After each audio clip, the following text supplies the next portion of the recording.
한국의 하늘 위에서 울려 퍼지는 굉음, 그것은 단순한 소리가 아니라 한 시대가 KF-21 보라매가 국산 엔진을 장착하고 시험 가동에 성공했다는 소식은 대한민국 방위산업 역사에서 결코 잊을 수 없는 순간으로 기록될 것입니다. 지금까지 한국은 항공기의 핵심이라 할 수 있는 제트 엔진만큼은 해외 의존에서 벗어나지 못했지만 드디어 그 족쇄가 풀리기 시작한 것입니다. 이는 단순히 하나의 기술적 성과가 아니라 독자적 방위 주권을 확보했다는 점에서 세계적 충격을 안겼습니다. 제트 엔진은 항공기의 심장이라 불리며 그 나라의 기술력 수준을 가늠하는 척도로 사용됩니다. 수십만 개의 정밀 부품과 초고온에서 견뎌내는 내열 소재, 나노 단위의 가공 기술이 결합되어야만 만들어낼 수 있는 기술. 그래서 지금까지 제대로 된 전투기용 엔진을 생산할 수 있는 국가는 미국, 러시아, 영국, 프랑스 등 극소수에 불과했습니다. 바로 이 장벽을 한국이 넘어섰다는 사실은 전 세계 군사 전문가들을 깜짝 놀라게 했습니다. KF-21 보라매는 이미 시험 비행을 통해 안정적인 성능을 입증해왔습니다. 그러나 완전한 국산화를 위해서는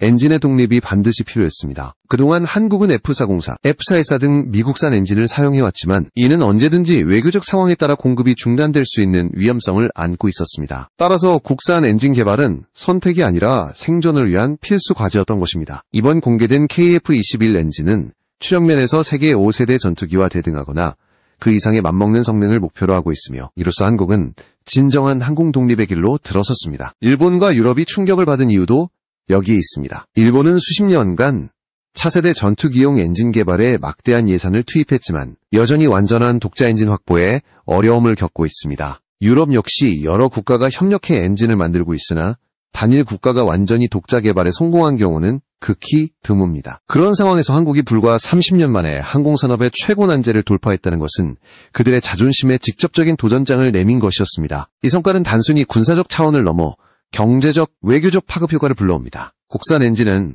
수출 경쟁력을 획기적으로 강화시키며 해외 의존도를 낮춤으로써 전략적 자율성을 극대화합니다. 더 나아가 세계 각국이 한국의 기술을 주목하게 되었고 잠재적인 공동 개발 혹은 구매 협력까지 이어질 가능성이 커졌습니다. 결국 KF-21 엔진의 공개는 한국이 더 이상 기술 수입국이 아니라 기술 수출국으로 도약하고 있음을 알리는 역사적 신호탄이었던 것입니다. KF-21 국산 엔진의 가장 두드러진 특징은 바로 추력에서 드러납니다. 전투기의 성능을 결정짓는 핵심 요소는 바로 엔진의 출력인데 한국이 공개한 새로운 엔진은 기존에 의존하던 수입 엔진과는 차원이 다른 성능을 보여주고 있습니다. 전문가들에 따르면 이 엔진은 최대 추력이 20톤급에 달하며 이는 KF-21을 초음속 순항과 초고기동 전투에 최적화된 기체로 끌어올릴 수 있는 능력을 의미합니다. 단순히 출력만 강한 것이 아니라 출력 대비 연료 효율과 안정성 면에서도 눈에 띄는 성과를 보이고 있습니다. 특히 차세대 전투기 엔진에 요구되는 핵심 요소 중 하나는 추력대 중량비입니다. 엔진이 가볍고 강력해야 기체가 더 큰 기동성을 확보할 수 있기 때문입니다. 한국산 엔진은 최첨단 소재 기술과 정밀 가공 능력을 통해 이 수치를 극대화했습니다. 터빈 블레이드에는 초내열 합금과 단결정 소재가 적용되어 섭씨 1600도를 넘는 극한의 온도에서도 성능 저하 없이 구동됩니다. 이는 미국이나 프랑스 등 선진국들이 오랜 기간 쌓아온 노하우가 필요한 기술인데 한국이 불과 몇십 년 만에 이를 따라잡고 있다는 사실은 경이로운 수준이라 할 수 있습니다. 또 다른 주목할 부분은 엔진 내의 전자제어 시스템입니다. 기존의 수입 엔진은 핵심 제어 소프트웨어가 외국에 의해 잠겨 있었고 한국은 단순 사용 권한만 부여받는 수준이었습니다. 그러나 이번에 독자적으로 개발된 엔진은 모든 코드와 제어 권한이 한국의 손에 있으며 이는 필요할 때마다 개량과 업그레이드를 자유롭게 할 수 있다는 뜻입니다. 즉 KF-21은 앞으로 시대 변화와 전장의 요구에 맞춰 무한히 진화할 수 있는 플랫폼이 된 것입니다. 이러한 기술적 진보는 단순히 실험실 성과에 머무르지 않았습니다. 실제 지상시험과 비행시험에서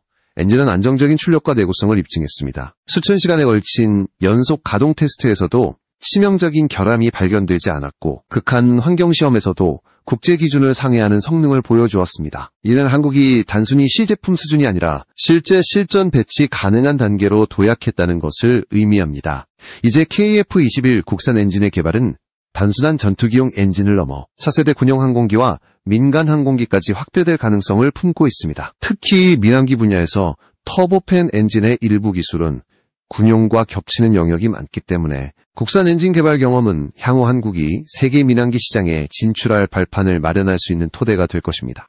결국 이번 성과는 군사기술을 넘어 국가 항공산업 전체를 한 단계 끌어올리는 기폭제로 작용하고 있습니다. KF-21 국산 엔진의 등장은 단순히 기술적 진보로만 설명되지 않습니다. 그 이면에는 한국이 걸어온 치열한 도전과 좌절, 그리고 집념의 역사가 담겨 있습니다. 사실 한국은 1980년대부터 전투기 엔진 독자 개발을 꿈꾸었지만 당시에는 기술적, 재정적 한계로 인해 번번이 무산되었습니다. 제트 엔진은 단순히 부품을 조립하는 수준이 아니라 소재공학, 연력학, 가스터빈, 설계, 초정밀 가공 등 모든 첨단 산업이 결합된 결정체였기 때문입니다. 그래서 전 세계적으로도 극소수 국가만이 이 벽을 넘을 수 있었습니다. 한국은 우선 미국의 기술을 도입해 라이선스 생산으로 경험을 축적했습니다. F404, F414 엔진을 통해 제작 공정을 배우고 시험 평가 능력을 키워왔습니다. 그러나 이러한 방식은 어디까지나 한계가 뚜렷했습니다. 핵심 기술은 철저히 비공개였고 한국은 단순히 조립만 할 수 있는 수준에 머물렀습니다. 더욱이 수출 제한 조항과 부품 공급 제약은 한국의 방산 자율성을 크게 위협했습니다. 결국 한국이 진정한 항공 독립을 이루려면 엔진 자체를 국산화하는 수밖에 없다는 결론에 도달했습니다. 정부와 업계는 엄청난 예산과 인력을 투입했습니다. 하나에어로스페이스를 중심으로 수많은 협력업체와 연구기관이 동원되었고 국내 대학과 국방과학연구소도 힘을 보탰습니다. 소재 하나, 부품 하나를 개발하는 데도 수년이 걸렸지만 한국은 집요하게 기술을 쌓아 올렸습니다. 예를 들어 터빈 블레이드에 적용되는 초내열 합금은 수천 번의 실패 끝에야 최적의 조성을 찾아냈으며 그 과정에서 한국은 독자 합금 배합 기술을 확보할 수 있었습니다. 이는 이제 단순한 수입 의존에서 벗어나 독립적인 소재 강국으로 도약하는 계기가 되었습니다. 또한 한국은 엔진 시험 인프라 구축에도 막대한 투자를 감행했습니다. 전투기 엔진을 실제와 같은 조건에서 시험할 수 있는 지상시험장은 아시아에서도 드문 시설이며 이는 한국이 단순 연구 단계를 넘어 양산과 실전 운용까지 준비할 수 있도록 했습니다. 수천 시간의 연속 운전, 고온 고압 환경, 급격한 추력 변동 시험 등이 반복되었고 그 결과 한국산 엔진은 신뢰성을 입증하게 되었습니다. 이러한 과정을 지켜본 국제사회는 놀라움을 감추지 못했습니다. 일본은 엔진 개발에서 수십 년의 앞선 경험을 가지고 있었지만 여전히 독자 완성품을 내놓지 못하고 있습니다. 유럽은 협력 모델로 개발을 진행하지만 단일 국가가 독자 개발에 성공한 경우는 드뭅니다. 그런데 한국이 불과 30년 만에 이 난제를 돌파했다는 사실은 단순한 기술 경쟁을 넘어 동북아와 유럽의 전략 균형까지 흔드는 사건으로 받아들여졌습니다. 결국 KF-21 국산 엔진은 한국형 전투기 시대를 넘어 한국형 항공기 산업 시대를 여는 열쇠가 되었습니다. KF-21 엔진 개발 소식에 가장 민감하게 반응한 국가 중 하나는 일본이었습니다. 일본은 오래전부터 차세대 전투기 F3 개발을 추진하며 자국산 엔진 확보를 최우선 과제로 삼아왔습니다. 실제로 IHI4가 중심이 되어 XF9 엔진을 개발했지만 이는 아직 대량 생산 단계까지 나아가지 못했습니다. 시험용 시제품에 머물러 있으며 완전한 실전 적용을 위해서는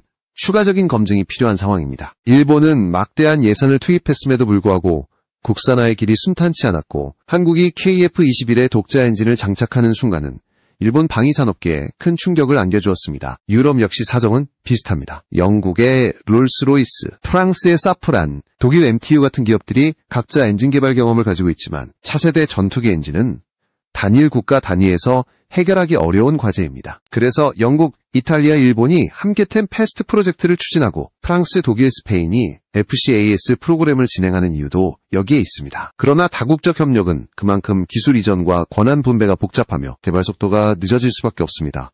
이런 상황에서 한국이 단독으로 엔진을 완성해냈다는 사실은 유럽 전문가들에게도 뼈아픈 비교로 다가왔습니다. 국제 언론의 반응은 폭발적이었습니다.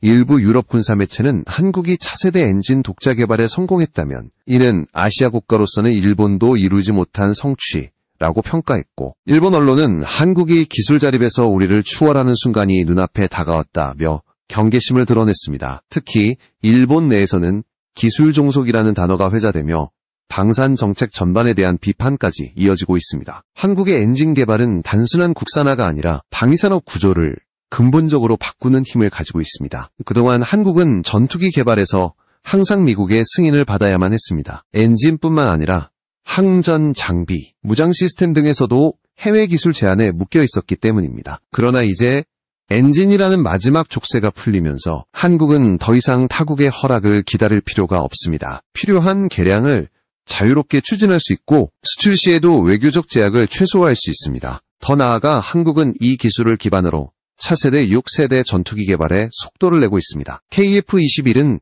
과도기적 모델로 시작했지만 국산 엔진이 확보되면서 이제는 스텔스 성능과 인공지능 기반 전투체계를 강화한 완전한 6세대 전투기로 발전할 발판이 마련된 것입니다. 미국의 F-22, F-35, 그리고 유럽의 차세대 전투기와 어깨를 나란히 할 수 있는 잠재력이 확보된 셈입니다. 결국 이번 성과는 단순한 기술 뉴스가 아니라 세계 군사 패러다임을 바꾸는 신호탄이라 해도 과언이 아닙니다. KF-21 국산 엔진의 성공은 한국 사회 내부에도 큰 울림을 주었습니다. 지금까지 한국의 방위산업은 조립형 국가라는 꼬리표에서 자유롭지 못했습니다. 전투기나 잠수함, 전차를 만들어도 핵심 부품은 해외 의존이 불가피했고 이는 자주국방이라는 목표에 늘 걸림돌이 되었습니다. 그러나 이번 엔진 공개는 그 모든 평가를 뒤집는 순간이 되었습니다. 한국은 이제 핵심 기술까지 손에 넣은 완전 독립형 방산 강국의 반열에 올라서게 된 것입니다. 국내 여론은 환호와 자부심으로 가득했습니다. 언론은 이를 한국 항공산업의 독립선언이라 표현했고 군사 전문가들은 이제 한국은 더 이상 기술 수입국이 아니다 라고 분석했습니다. 청년층에게도 이번 소식은 큰 의미가 있었습니다. 단순히 무기 개발을 넘어 첨단 공학과 과학기술의 미래가 국내에서 꽃피울 수 있다는 희망이 심어진 것입니다. 실제로 대학과 연구기관에서는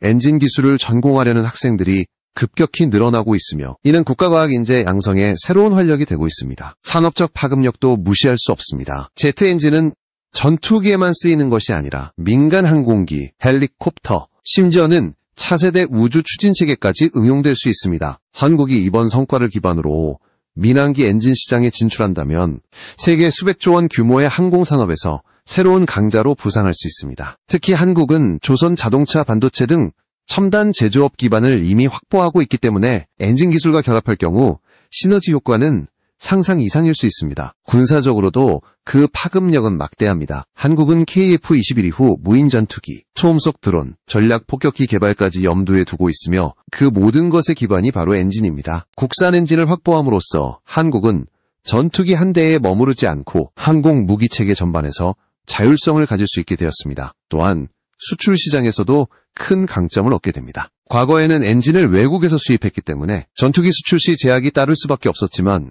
이제는 독자 엔진을 탑재한 모델을 마음껏 수출할 수 있는 길이 열렸습니다. 이러한 상황은 국제 외교에서도 한국의 발언권을 강화합니다. 단순히 무기 구매국이 아니라 기술 수출국으로서의 위상이 높아지면서 주변국뿐 아니라 동맹국들과의 관계에서도 전략적 영향력이 확대됩니다. 실제로 동남아시아, 중동, 남미 등 여러 국가들이 한국산 전투기에 관심을 보이고 있으며 그 중심에는 독자 엔진 장착 여부가 중요한 평가 기준으로 떠오르고 있습니다. 결국 이번 KF-21 엔진의 공개는 군사 산업 외교의 삼박자를 동시에 강화하는 사건이 된 것입니다. KF-21 국산 엔진의 시대 개막은 단순히 한국 방위산업의 성취에 그치지 않습니다. 이는 세계 군사 질서와 전략 균형에 새로운 흐름을 불어넣고 있습니다. 미국, 러시아, 유럽만이 독점해온 엔진 기술의 벽을 한국이 돌파했다는 것은 그동안 소수 초강대국만이 누릴 수 있었던 특권이 무너지고 있음을 의미합니다. 세계 군사 전문가들은 한국이 앞으로 10년 내에 전투기 시장에서 미국과 유럽의 직접 경쟁자가 될 것이라 전망하고 있습니다. 이제 더 이상 한국은 단순한 무기 구매국이나 조립국이 아니라 글로벌 기술 선도국의 대열에 합류한 것입니다. 더욱 중요한 점은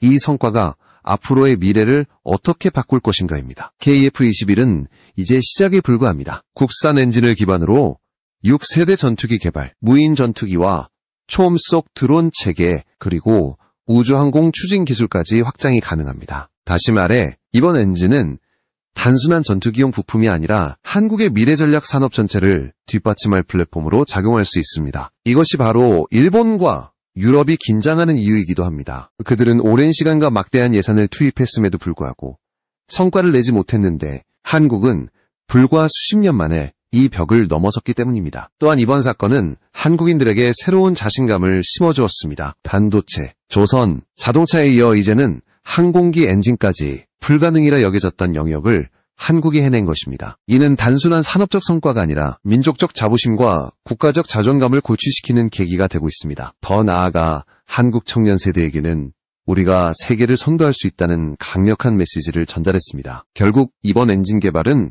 기술적 의미를 넘어 한국 사회 전체를 새로운 도전 정신으로 무장시키는 계기가 된 것입니다. 세계는 지금 한국을 주목하고 있습니다. 과거에는 전투기 엔진 이야기가 나오면 미국의 프렛 앤 휘트니, 영국의 롤스로이스, 프랑스의 사프란이 먼저 언급되었지만 이제는 그 목록에 대한민국이 당당히 포함됩니다. 앞으로 KF-21과 국산 엔진은 한국의 기술력을 상징하는 아이콘이 될 것이며 동시에 국제무대에서 한국의 외교, 경제, 군사적 위상을 새롭게 정의할 핵심 요소가 될 것입니다. 이것이 바로 KF-21 국산 엔진 시대 개막이 가지는 진정한 의미입니다. 한국은 이제 더 이상 따라가는 나라가 아니라 세계가 두려워하며 인정하는 새로운 선도국으로 부상한